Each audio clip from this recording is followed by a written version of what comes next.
Before the Civil Rights Movement, discrimination was widespread and all lives were touched by it. Princella recalled 3 events in which her life was affected by discrimination. And yes, I heard the story about one of our cousins fell in love with a white girl, and they were warned not to see each other, and both of them got hung. And then I heard the story about one black guy who had quite a bit of land, and they throwed him down a well.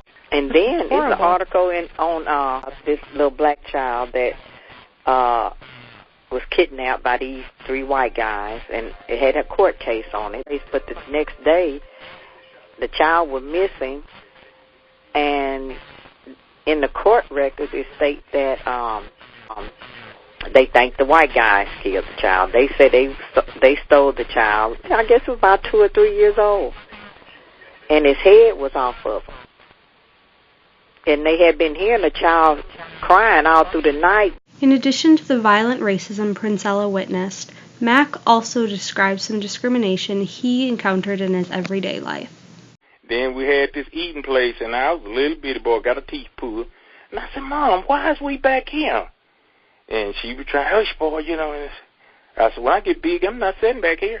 Like Mac and Princella, Essie lived in Arkansas, but she later moved to Wisconsin. When traveling back to the South, she noticed the distinct differences between the 2 regions.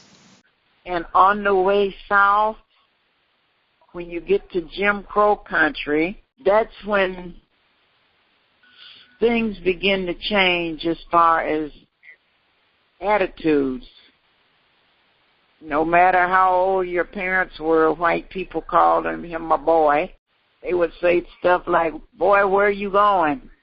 Unlike Mac and Princella, Barb didn't witness discrimination as much because she lived in the North, in a community where there wasn't even African Americans. 12 years old, and Henry Aaron, who is home run champion of the world, was 18 years old, and he was drafted by the Eau Claire Bears, and he moved in next door, lived with a lady who rented out houses, and my mother, I was only 12, sent me to the farm so I wouldn't be around that coon, as she called it. Like Barb, Elizabeth also lived in the North, in St. Paul, but she had a much different experience being an African American. She described the unofficial segregation in the city of St. Paul. What would happen if, African American went into, the white section of the neighborhood? You know not to go by yourself, because you would be either harassed or attacked physically.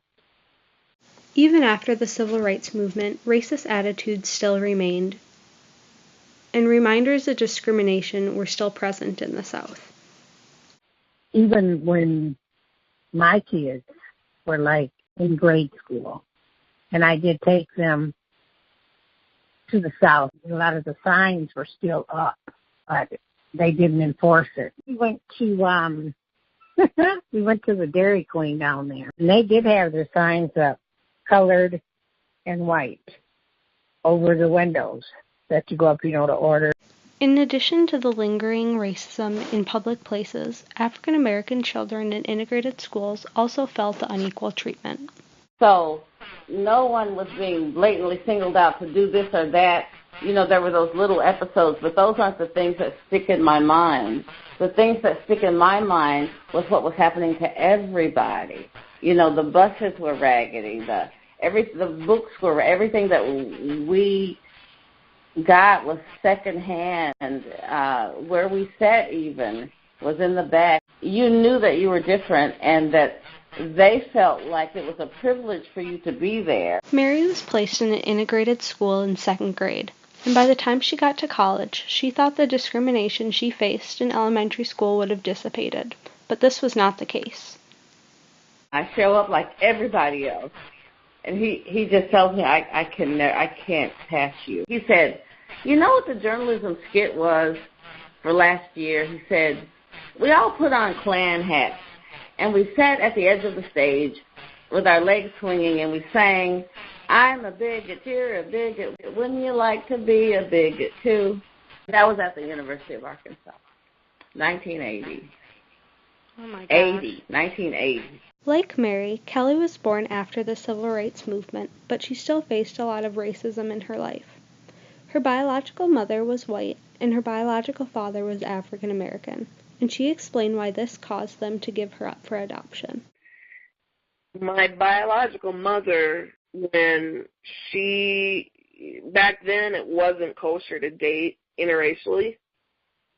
Yeah. So her family was extremely racist. And her dad, she got pregnant, and her dad basically was like, you'll bring shame to our family, and you will give the child up for adoption or we'll disown you. Kelly was given up for adoption because of the racist attitude of her biological grandfather. Although giving up your child seems like a harsh punishment for dating interracially, there were even harsher consequences before the Civil Rights Movement, as Mac explained. A lot of it I remember. I had a cousin. I think she got pregnant by this white guy, and they took her off and drowned her in the river. Soon after, Kelly was adopted into an all-white family. And even within that family, there were still many unknown questions about African Americans. Not too long after we were there, she fell, and she cut her leg or something, and he wanted to know what color was her blood. Yeah. And he was surprised to find it was red, just like everybody else's. He didn't know. It wasn't like he was prejudiced towards her? Well, I don't think so. I think he just didn't. He's never known anybody of a different race, ever. All in all, discrimination before the Civil Rights Movement to after has decreased dramatically, but incidences like police brutality towards African Americans proves that we still have much more work to do. I don't know what righteous agent of change will come through to make things equal. And I would really like to see that for everybody. Can you imagine the world if we did think of each other as equals? I guess only a poet can imagine that, but that would be a really beautiful thing.